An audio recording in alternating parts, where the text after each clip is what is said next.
Hello, everybody. It is great to be here. My name is Gary Fowler, and welcome to another exciting edition of GSD Presents Silicon Valley AI and Tech from the heart of Silicon Valley. I'm here in Palo Alto. So it's with great pleasure that I have Alex Balderstone as my guest. Many of people know me. I'm a serial entrepreneur. I've done 17 startups, been involved in 2 unicorns. I was on the original management team at Click Software, which was sold to Salesforce for 1.35 billion, and also Eva.ai. So with that, I'd like to bring Alex in, and let's talk about the European ecosystem and hot startups. Alex, how are you today? I'm very good, Gary. It's great to see you. How are you? I'm great. Busy like ever. Up at 4 o'clock in the morning, judging competitions all over the world. So I feel like it's midday. So how are you doing today? I'm very good. Much the same over here at the moment. I think, keeping busy till the end of the year at the moment. That's what we want to do. So tell me a little bit about, so what's happening and, how did you get involved in startups? Where did one day you say, oh, I'm going to do startups? It sounds interesting. How did that happen? So I do two things, Gary. I'm the CEO, one of the co-founders at a company called Kaiku. We're an AI scouting platform for about 300 VCs worldwide. We're backed by Startup Wise Guys, Europe's biggest B2B accelerator, and one of the biggest B2B investors over here.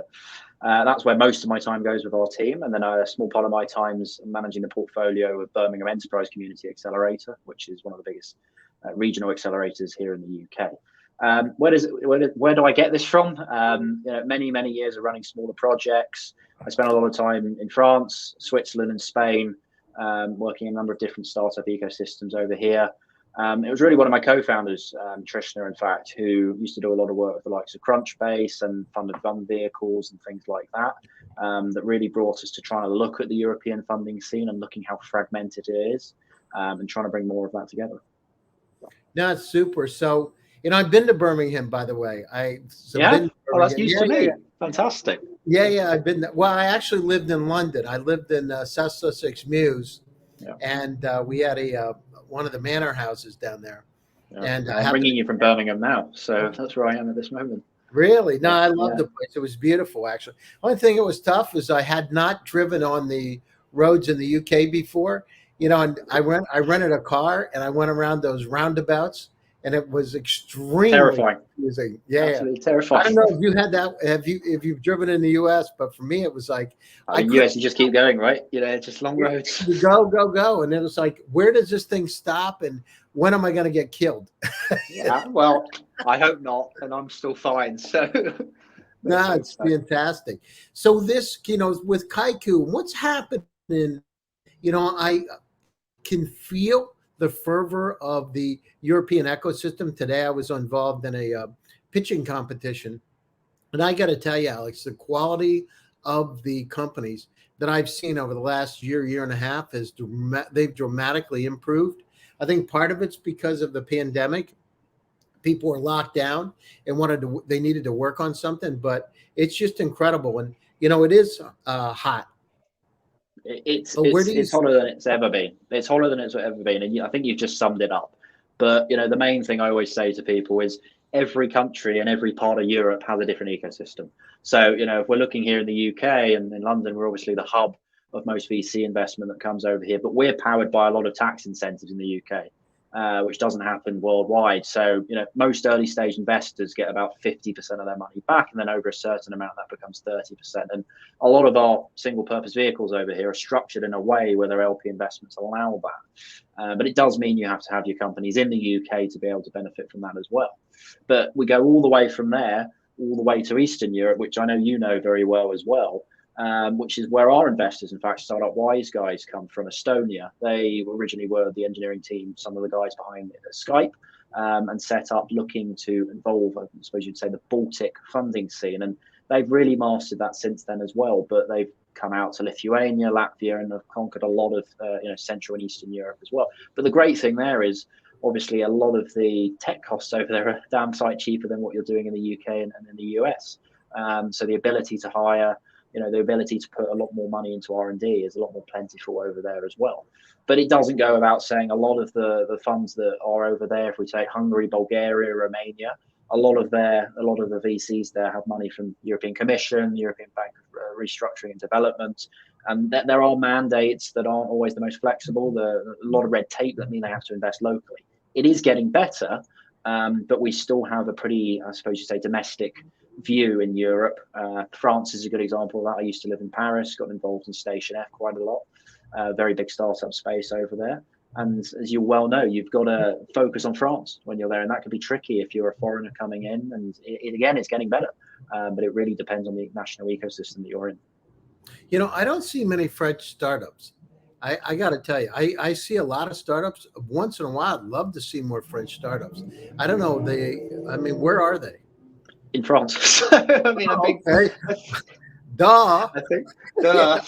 Yeah. No, I mean, we've had a ton of great funds come out of Paris. Kima Ventures is testament to that, and a lot of their portfolio as well diversifies. But a great example was Kaiku could have been started at Station F, and this is one of the world's largest startup spaces, and was a big part of what Emmanuel Macron's been trying to do to make funding easier there, to make fundraising easier as well.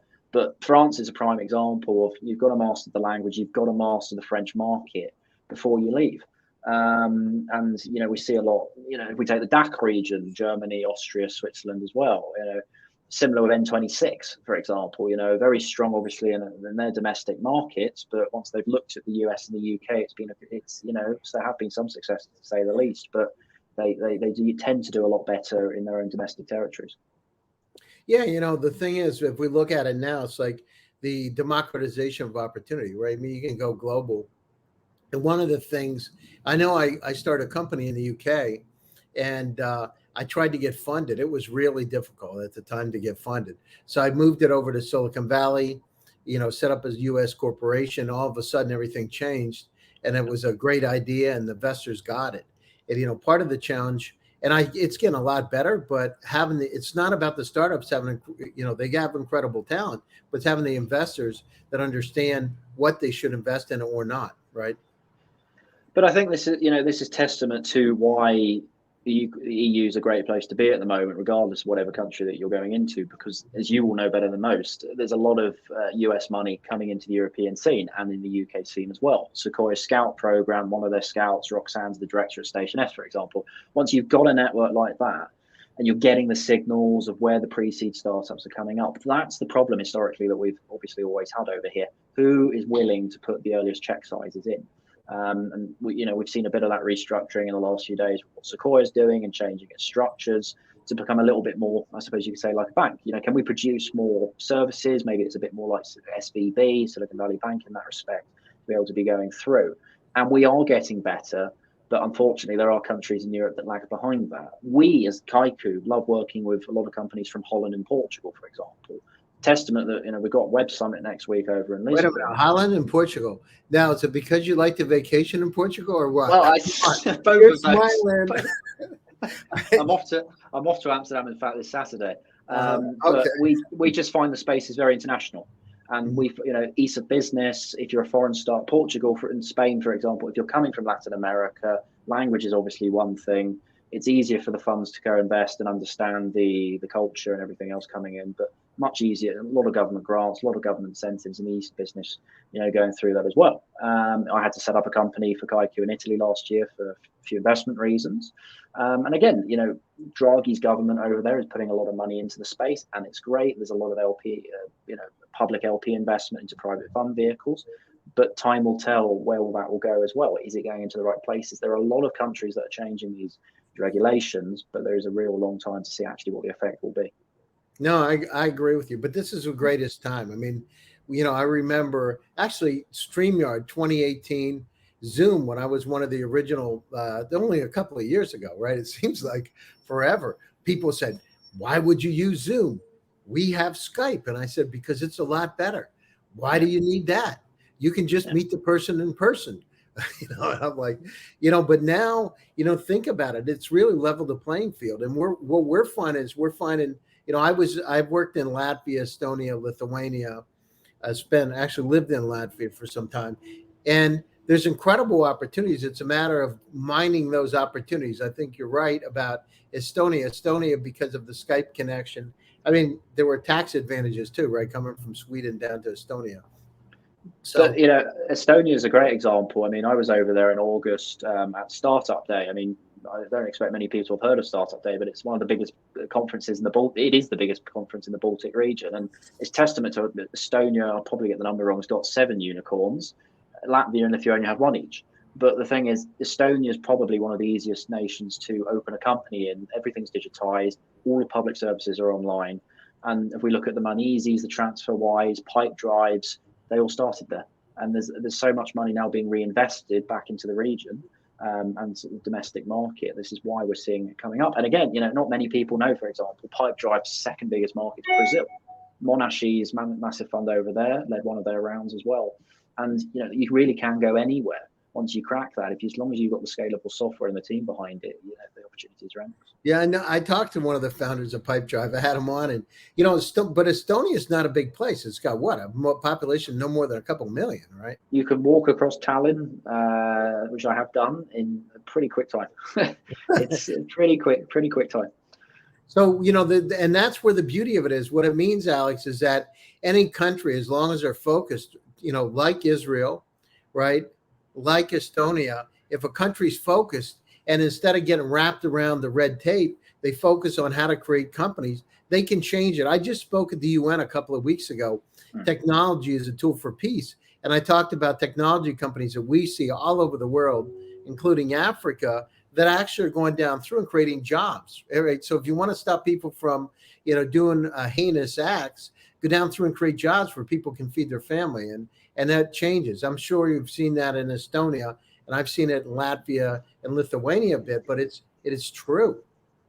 But absolutely. And I mean, testament to that, we've obviously got COP next week in the UK, in Glasgow. And, I think a lot of people in the market will say at the moment, most of the next unicorns are going to come up in the climate tech space because we're not doing enough there. And we really do need to understand a lot more about what we can do there as well. But, Glasgow is going to be the hub for this all next week. Now, without getting too political and talking about Brexit, which is something in the UK we try not to talk about anymore, ease of business over here hasn't changed. We've still got, if you spend 100K on tech, you will get a third of that back through R&D tax relief. I mean, not many countries have that. We've got the early stage investment relief. We have a very good decentralized government system of local grant money in the UK called the Local Enterprise Partnership Scheme. And, yes, I have had some difficulties working between the EU and the UK. That's natural. London's other financial services and fintech. But in my opinion, not much has changed in that respect. Kind of interesting. And you're right about climate change. This thing, why did Glasgow get picked? I mean, what happened? How did it? I mean, is it a really green, environment and political situation? I mean, what happened? I wish I knew that, Gary. I wish I really knew that. It's interesting for me. It's like, because you're right about it, Alex. Look at this. By 2050, we're going to have to double the food supply on the planet to feed everybody. And we can't increase the number of livestock because 26% of the emissions today are from livestock. At the same time, by the end of this century, the average temperatures around the world could be up as high as 7 degrees Fahrenheit. People say, well, what does that mean? That means you got a couple of feet of sea level increase and nothing good's going to happen. But the good thing is, at least we're seeing, from a funding perspective, more money going here at the pre-seed. So APX, a very big fund vehicle over in Berlin, Porsche and Axel Springer's fund vehicle. Again, more portfolio in this space. Entrepreneur First, very big talent program over here in London and worldwide, moving more there as well. A very similar fund in terms of way in which Draper works, augmenting fintech, now focusing a lot more on climate tech investments as well. Again, larger tickets, and that's where the money needs to be able to go. So again, the follow-on can come with that. Here's the other thing. It's really interesting. In the last month, I've had some of the top family offices from the wealthiest family offices, right? The name brand, contact us, and about early stage startups. It's really, really interesting.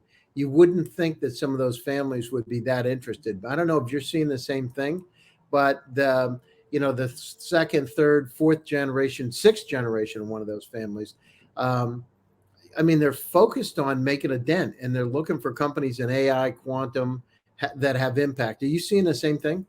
It's really interesting you raised that. So for us at Kaiku, we focus on 3 markets: smaller VCs, what we call tier 2 to 4 funds, CVC, corporate venture capital, and the family office space. And on that point, on family offices, is exactly what we're seeing. more families moving more away from the typical asset management, the growth stage, towards that early stage, and taking more risk and diversifying that portfolio as well. And again, the reason we do what we do is to help those fund vehicles invest across borders. So they may not have a fund team, they may have a few principals or a few investment managers in one country, in, I don't know, say Holland or Switzerland, whatever, but not an operational team in the UK. So we try and act as a bit of an extension for them to understand the market, gain some of their feedback, and try and improve what they come through. But as you say, it's testament to where the family office market is moving. Now, it is pretty secretive still, and I think, you know, you will find a lot of offshore entities, and that's, you know, that just comes with the nature of the beast. Yeah, you know, it is really secretive. You know, it's when we have a meeting with the folks, it takes, well, at least 10 meetings to really figure out who the family is. I don't know if it's like that with you. It's like, I feel like, you know, we're like the Wizard of Oz. All of a sudden the curtains open up and you figure out who the family is, but they're not really forthcoming a lot of times. They come out at a different angle. It's hard to crack. It's hard to crack, but actually, one thing I always recommend people read is SVB, Silicon Valley Bank, did a really good family office report last year, authored by, I believe it was Barry O'Brien, the head of family office practice there, where most of them are essentially saying, I think it's 6 out of 10 do believe at the moment most of the returns are going to come from emerging fund managers, and that is essentially why they are moving to that space. I have to get that from Vera Shohina. I have to get that copy of that. Is it online or where? I think it is online. I have seen it publicly, yes. So it's a good audience read. out there, check it, take a look at it. That could be a good read. No, it's a good read. I agree with you 100%, and it's really interesting because it seems like the family offices are afraid of getting left out. You know, I hear about Bitcoin too. They talk about Bitcoin and cryptocurrencies too a lot now, and blockchain. Well, we're lacking a lot of that regulation over here as well, so we haven't caught up completely there. So the conference in Glasgow. What else is happening? What countries, if you were to name the top 3 in the European Union, you know, Estonia, of course, but where do you really see the entrepreneurial activity? Where is it really the hottest? This is without me being biased at this point. I mean, I definitely put Portugal up there as one. I mean, we've got Web Summit next week. I think they're up just about. I saw, is it Paddy, the founder, say they're just about capacity today. I mean, the quality of speakers that go over, the quality of what you can get from there as well is great. The ease of business, there are reliefs that help a lot of startups, and we're seeing, as I said, more and more from Brazil and LATAM come into the region as well. Estonia, as you said, is definitely on that list from ease of business, just from more money. But the great thing is, you know, from the TransferWise IPO over in London on the London Stock Exchange, a lot of that money is making a lot of internal millionaires as well. But the thing is, they're investing that money back in. And I would obviously have to put the UK on that map. And for me, we're still part of Europe. That is a big thing. As I say, there's a company that I always recommend people look at. It's called Vauban, VAUBAN.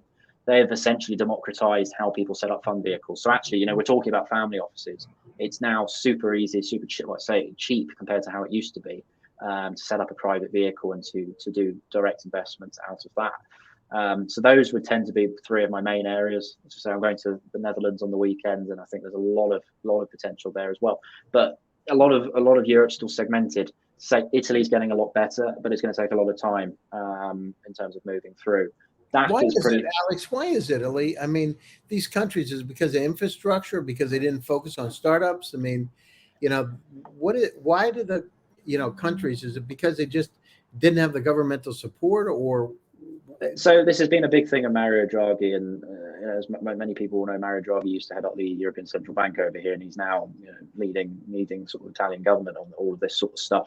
And it's more, in the UK, for example, we have a public fund vehicle called British Business Bank. In Italy, they have one called CDP, which are putting a lot of money into new accelerators, trying to bring new companies from outside into the ecosystem to exploit the market.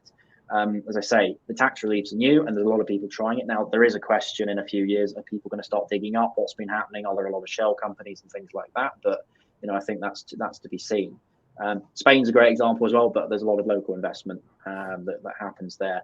Eastern Europe, again, great potential. As I said, Wise Guys is a leader in that space of investing in, but there's a lot of local money, and so there are still restrictions on what can come out of that. I mean, if we take UiPath, for example, which Earlybird invested into, another good example of that. Those guys took, I think the story is about 10 years to get to about $1 million in revenue before they really started taking off and saying, what can we use our software for to scale? And Chem, one of the early bird partners who we had in for an event in London the other week, said exactly the same thing. But you are getting more of these, diamonds in the rough that are coming out. And if a US fund gets that, the valuations are going to be matching that. Well, you're right about it. And uncovering those diamonds in the rough. I know we're in Africa. I'll be in Egypt in a couple of weeks. And the kind of diamonds that are out there, people don't, Nigeria, for instance, in fintech, people don't get it. I mean, there's incredible talent around the planet. I mean, we got to go down through too, Alex, and help each other. The one, when I did my speech at the UN, it started out at the UN. It was AR and VR as a tool to combat violent extremism and terrorism. Then it morphed into, training systems to identify terrorists, et cetera. And I said, guys, I think you got it wrong. Let's figure out how we can work together. And my thing was, how did they take that? You're wrong. Well, they didn't.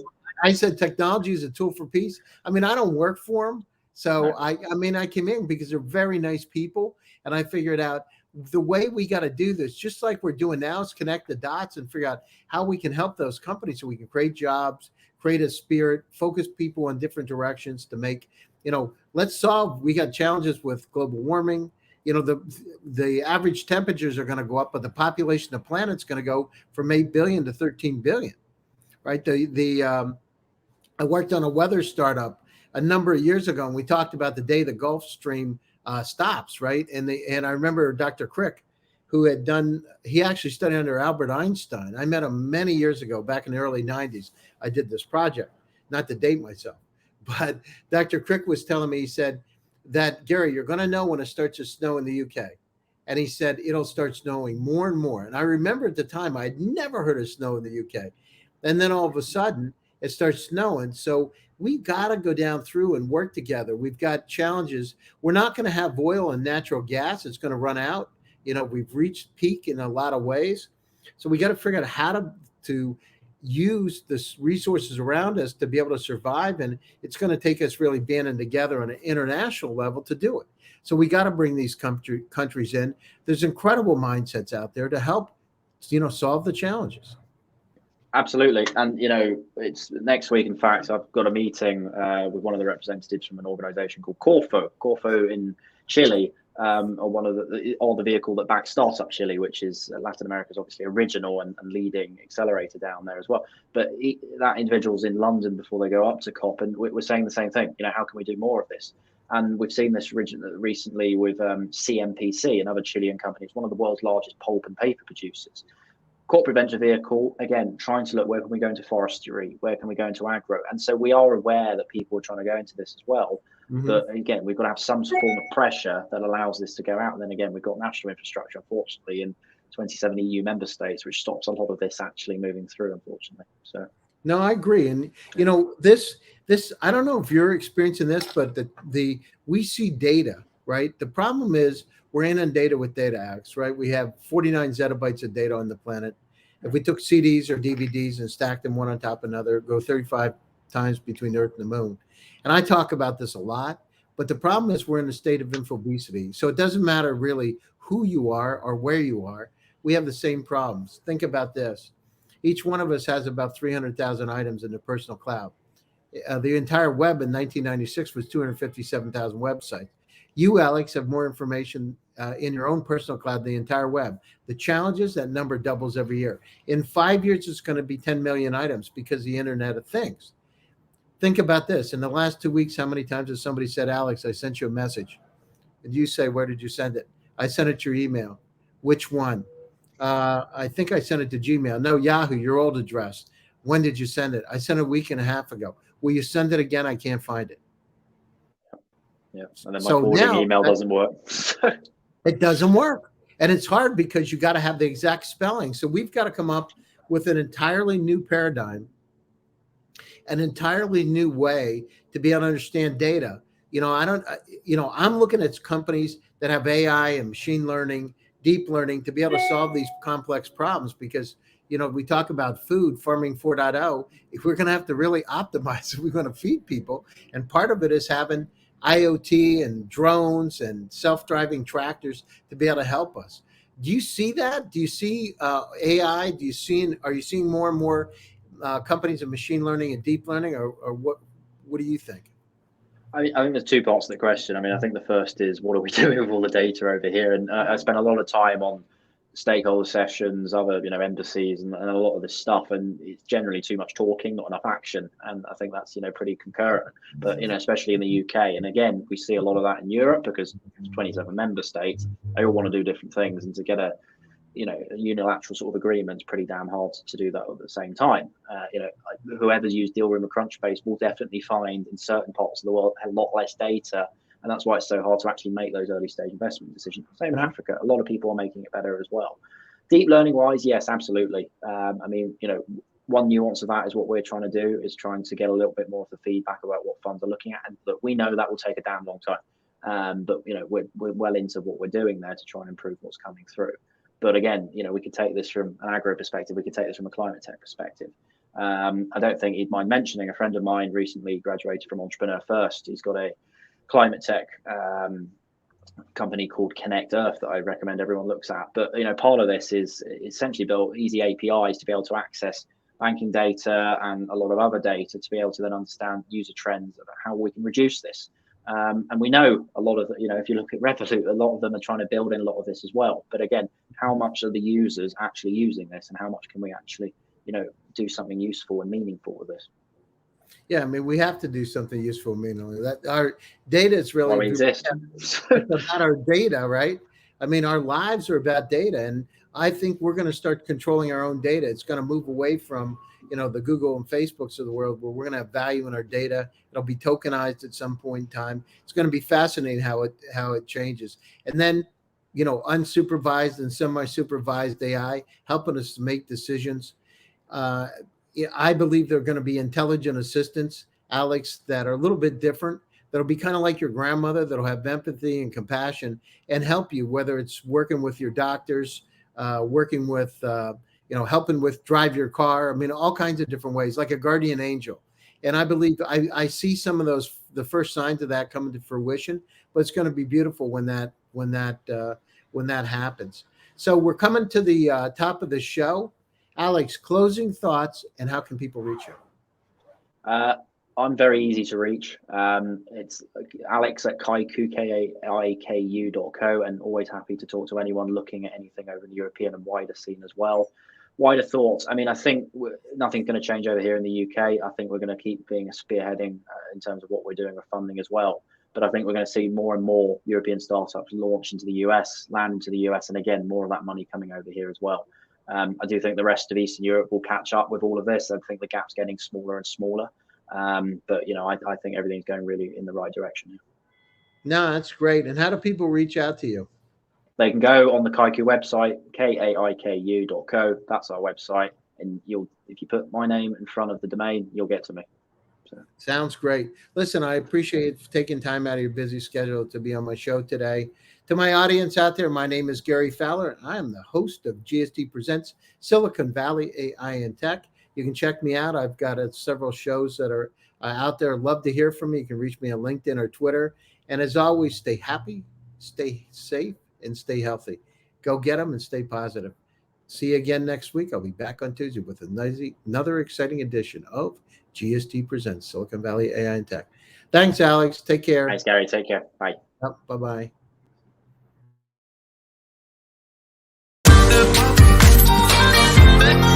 Thank you.